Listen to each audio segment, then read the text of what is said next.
Assalamu alaikum dear students. Today I am going to teach you another topic from the chapter number 6 enzymes class 9th biology, and the topic name is factor affecting the enzymes action or enzymes working.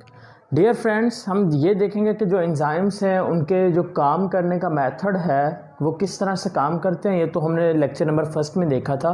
अब हम ये देखेंगे कौन सी ऐसे factors हैं जिसकी वजह से जो एंजाइम्स हैं उसकी जो वर्किंग है, जो एक्शन है, वो इफ़ेक्ट हो सकता है। देखें ज़रा, अगर हम एंजाइम्स की बात करते हैं तो हमने उसकी करैक्टरिस्टिक्स में पढ़ा था कि ऑल एंजाइम्स आर प्रोटीन्स।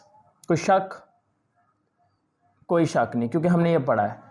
अब अगर ये तमाम के तमाम प्रोटीन्स हैं तो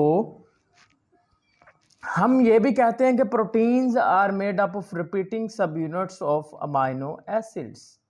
अमाइनो एसिड से मिलकर बने, तो इसका मतलब जितने भी एंजाइम्स हैं वो अमाइनो एसिड की एक ख़ास सीक्वेंस से मिलकर बने हैं, जिसकी वजह से एंजाइम्स की एक ख़ास शेप होती है। अगर जो इन्वायरमेंटल फैक्टर्स हैं वो चेंज हो जाएं, ज़्यादा नहीं बल्कि मामूली से चेंज हो जाएं, उसके नतीजे में क्या हो सकता है कि जो एंजाइम्स की केमिस्ट्री है और एंजाइम्स की जो शेप है डियर स्टूडेंट्स, वो चेंज हो जाएगी। जब एंजाइम्स की केमिस्ट्री और एंजाइम्स की जो शेप है वो चेंज हो जाएगी, उसके नतीजे में जो एंजाइम्स होंगे वो काम नहीं कर पाएंगे। अब हमने ये देखना कि कौन कौन से वो फैक्टर्स हैं जिसकी वजह से एंजाइम्स की केमिस्ट्री और शेप चेंज हो रही है और जिसकी वजह से एंजाइम्स की जो वर्किंग है वो नहीं हो रही, या स्टॉप हो रही है, या इंक्रीज हो रही है, या डिक्रीज हो रही है। वो कैसे हो रही है और क्यों हो रही है वो हम देखेंगे इस टॉपिक के अंदर। चलिए, पहला फैक्टर है हमारे पास टेम्परेचर। डियर स्टूडेंट्स, ग्राफ लाजमी तौर पर साथ में बनाने, ग्राफ के मार्क्स होते हैं, ठीक है, खास तौर पर इस टॉपिक में। तो अब डियर फ्रेंड्स, जो एंजाइम्स हैं, टेम्परेचर एंजाइम्स की वर्किंग में इसका बड़ा रोल है। उसकी वजह यह है कि जैसे जैसे हम टेम्परेचर इंक्रीज करते हैं, टेम्परेचर के इंक्रीज होने से एंजाइम्स की वर्किंग इंक्रीज हो जाती है। कैसे, वो देखते हैं जरा। मैंने कहा कि dear students, temperature increases, temperature जैसे जैसे इंक्रीज होगा तो डियर स्टूडेंट्स, सपोज दैट मेरे पास this one is an enzyme.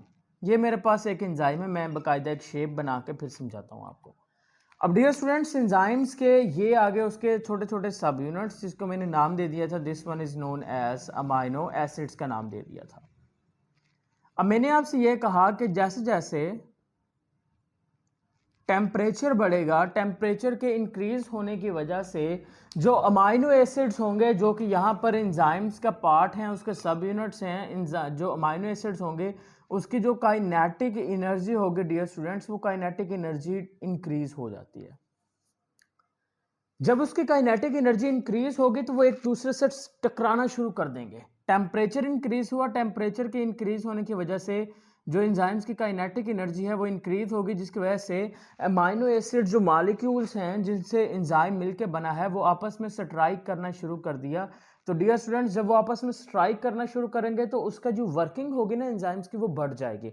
यानी कि अगर एंजाइम्स 10 डिग्री सेल्सियस टेम्परेचर पे, यानी कि आपके पास एक्स एक्सिस पे टेम्परेचर है, वाई एक्सिस पे एंजाइम्स रेट है। अगर जो टेम्परेचर है वो 10 डिग्री सेल्सियस है तो देखिए एंजाइम्स का जो रेट है वो बिल्कुल नीचे है। लेकिन जैसे जैसे टेम्परेचर बढ़ रहा है, टेम्परेचर के बढ़ने से एंजाइम्स की जो एक्टिविटी है वो बढ़ रही है। देखिए 30 डिग्री सेल्सियस तक जैसे जैसे हम पहुंचे हैं तो एंजाइम्स का रेट नीचे से ऊपर की जानिब यहाँ तक पहुंच गया है। लेकिन जैसे ही हम 30 पर गए हैं, 30 के बाद जैसे ही टेम्परेचर बढ़ाया तो एंजाइम्स की जो वर्किंग है वो बिल्कुल नीचे फिर सिफर पर आ गई।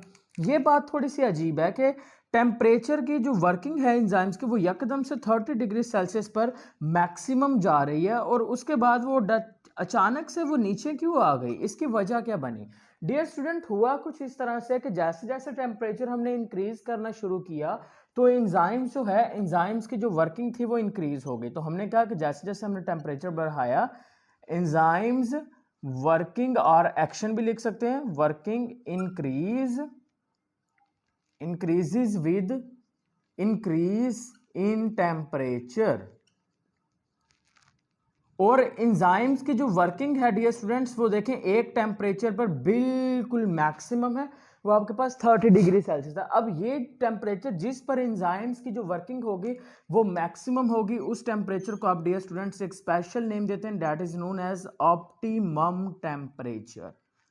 ये डेफिनेशन बहुत इंपॉर्टेंट है और यहाँ से एमसीक्यूज बनते हैं, ये उस नज़रिए से और भी ज़्यादा इंपॉर्टेंट हो जाती है। अब डियर स्टूडेंट्स अगर आपसे पूछ ले कि व्हाट इज ऑप्टिमम टेम्परेचर, आपने कहना है कि वो टेम्परेचर जिस पर एंजाइम्स का जो वर्किंग रेट होगा वो सबसे हाई हो जाएगा, उस टेम्परेचर को क्या नाम देंगे? ऑप्टिमम टेम्परेचर का नाम दे देंगे टेम्परेचर एट विच, जिस पर enzymes working activity is maximum, activity is maximum, हम उस टेम्परेचर को क्या नाम दे देंगे?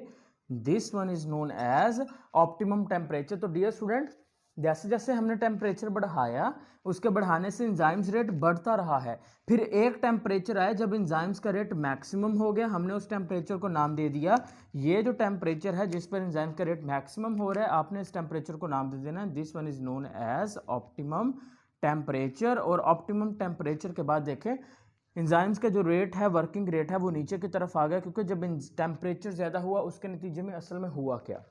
डियर स्टूडेंट्स जब टेम्परेचर ज़्यादा हुआ, टेम्परेचर के ज़्यादा होने की वजह से जो अमाइनो एसिड्स थे उनकी जो काइनेटिक एनर्जी थी वो और ज़्यादा हाई हो गई। जब उनकी काइनेटिक एनर्जी और ज़्यादा हाई होगी तो उन्होंने उतनी ज़्यादा तेज़ी से एक दूसरे से टकराना शुरू कर दिया।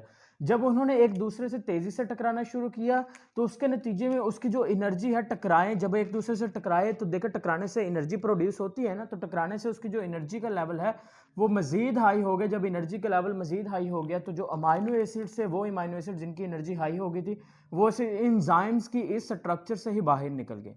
जब अमाइनो एसिड एंजाइम्स के स्ट्रक्चर से बाहर निकल गए तो इसका मतलब है कि एंजाइम्स का जो स्ट्रक्चर है, जो केमिस्ट्री या शेप है, वो चेंज हो गई और हम उसके एक स्पेशल नेम से याद रखते हैं, हम उसको कहते हैं denaturation of enzymes. Denaturation of enzymes यानी कि जब टेम्परेचर ज़रूरत से ज़्यादा बढ़ जाएगा, टेम्परेचर के ज़रूरत से ज़्यादा बढ़ने की वजह से क्या होगा कि डियर स्टूडेंट्स जो एंजाइम्स होंगे वो डीनेचर हो जाएंगे, वर्किंग क्या हो जाएगी? स्टॉप हो जाएगी। So that's it, this is the first factor that effects the enzymes action. कैसे इफेक्ट करता है वो आपके सामने डिटेल में आ गया। अब हम ये देखते हैं कि सबस्ट्रेट कंसंट्रेशन का रेट ऑफ एंजाइम्स के साथ ग्राफ बनेगा कैसे और ये इफेक्ट कैसे करता है। मैं एक बहुत ही सिंपल एग्जांपल से स्टार्ट करूंगा। डियर स्टूडेंट्स जरा देखिए गौर से, this one is an enzyme और इस एंजाइम में ये जो साइट है इसको आप नाम देते हैं, this one is known as active site. ऐसे ही है ना, एक्टिव साइट कहते थे। अब सपोज दैट अगर मैं कहता हूं कि एक एंजाइम के अंदर एक एक्टिव साइट है, एक एंजाइम में कितनी एक्टिव साइट है? एक, तो 500 एंजाइम में कितनी एक्टिव साइट्स होंगी? नो डाउट अगर एक एंजाइम में एक है तो 500 एंजाइम में कितनी एक्टिव साइट्स होंगी? 500 ही एक्टिव साइट होंगी ना। तो डियर स्टूडेंट्स अब सोचने की बात ये है कि अगर तो कंसंट्रेशन सबस्ट्रेट की कम है, मैं कहता हूं कि मेरे पास है जी सबस्ट्रेट कंसंट्रेशन इज लो, अगर मैं कहता हूं कि मेरे पास कंसंट्रेशन जो है वो लो है, यानी कि मेरे पास जो सबस्ट्रेट हैं वो 250 हैं, सबस्ट्रेट में आके एक्टिव साइट पे अटैच होंगे जिसके नतीजे में एंजाइम सबस्ट्रेट को चेंज करते हैं प्रोडक्ट के अंदर। अब सबस्ट्रेट है 250 लेकिन एंजाइम्स की एक्टिव साइट्स कितनी है? 500। तो इसका मतलब ये हुआ कि जो केमिकल रिएक्शन है वो इजीली प्रोसीड कर जाएगा, क्योंकि 250 अगर सबस्ट्रेट 250 एंजाइम्स की एक्टिव साइट्स के साथ अटैच भी हो जाती हैं तो उसके बाद भी 250 एक्टिव साइट्स एंजाइम्स की ऐसी होंगी जो बिल्कुल फ्री होंगी। लेकिन अगर हम कंसंट्रेशन को कंटिन्यूसली इंक्रीज कर देते हैं, if the concentration is increases, लेकिन अगर मैं कंसंट्रेशन इंक्रीज कर देता हूं कि मैं कंसंट्रेशन को 250 से उठा के डियर स्टूडेंट्स 1000 पे ले जाता हूं, अब इस सूरत में देखिए, इस सूरत में आपके पास सबस्ट्रेट तो 1000 है लेकिन एक्टिव साइट्स कितनी है? 500। तो इसका मतलब है कि एक वक्त में सिर्फ 500 सबस्ट्रेट ही आके अटैच हो सकते हैं, बाकी जो 500 सबस्ट्रेट हैं वो बाकी रह जाएंगे क्योंकि एक्टिव साइट्स तो सारी की सारी फिल हो गई ना। इसका मतलब ये है कि इसका जो ग्राफ बनेगा वो कुछ इस तरह से बनेगा। जब रेट कंसंट्रेशन ऑफ एंजाइम्स, ये देखें कंसंट्रेशन ऑफ एंजाइम्स यहाँ पर कम है, लेकिन ये कंटिन्यूसली एरो आगे जाने का मतलब है कि सबस्ट्रेट कंसंट्रेशन बढ़ रहा है। जब सबस्ट्रेट कंसंट्रेशन कम थी, एंजाइम्स रेट कम था, लेकिन जैसे जैसे कंसंट्रेशन बढ़ी, एंजाइम्स का रेट भी देखें ऊपर की जानिब जा रहा है और बढ़ता जा रहा है। और एक वक्त ऐसा आया जब एंजाइम्स की तमाम एक्टिव साइट्स फिल हो गई और उसके बावजूद हमारे पास कुछ सबस्ट्रेट बच गए।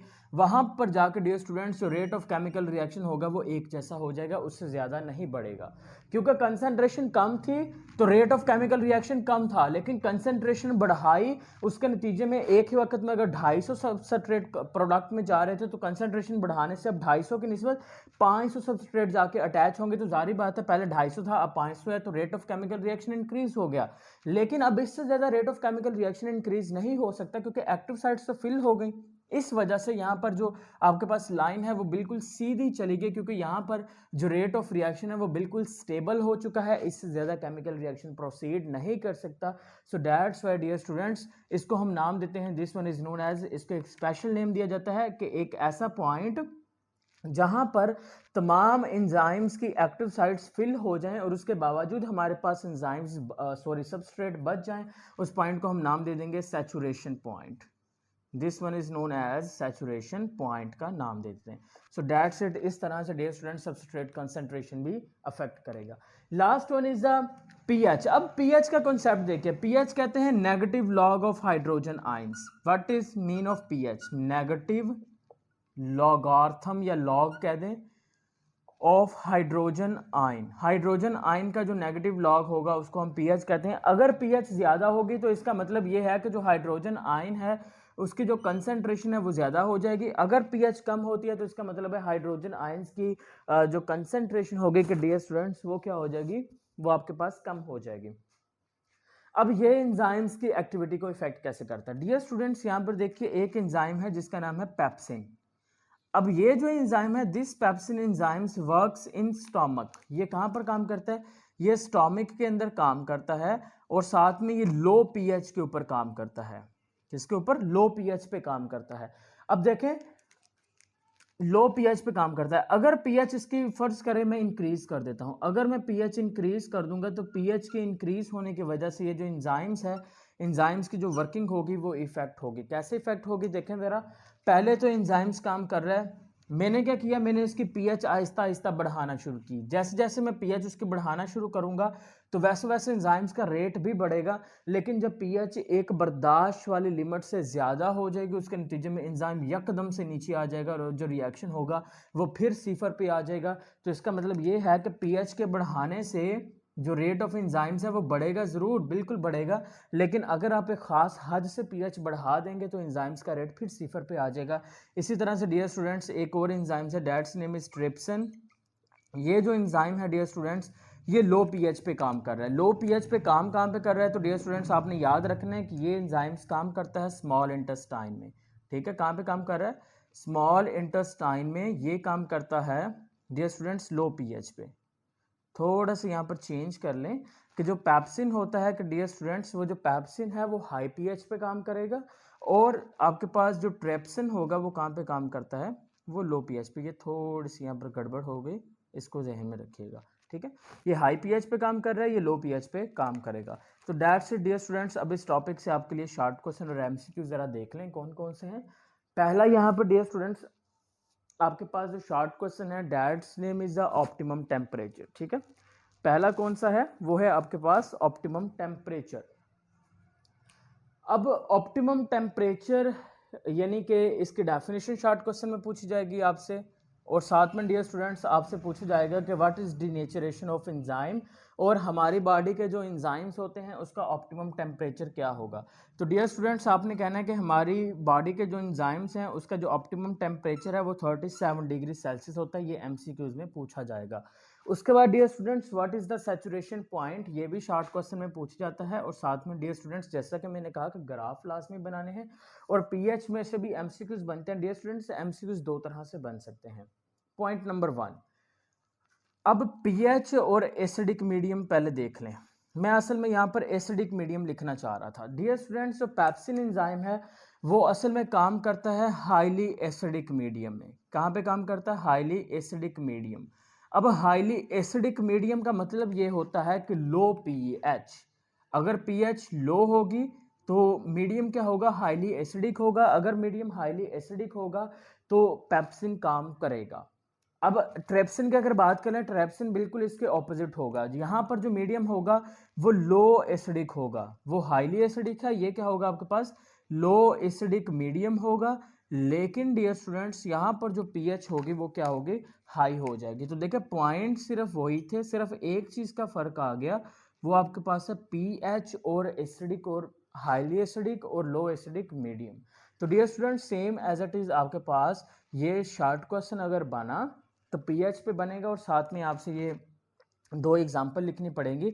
अदरवाइज ये जो दो एग्जाम्पल्स हैं ये एमसीक्यूज में इस्तेमाल की जा सकती हैं और दो तरह से एमसीक्यूज पूछ जा सकता है कि पेप्सिन हाईली एसिडिक मीडियम में काम करता है, ये लो पीएच में। तो आपने कहना है कि पीएच लो होगी लेकिन मीडियम हाईली एसिडिक होगा। तो इस तरह से दोनों तरह से एमसीक्यूज बन सकते हैं।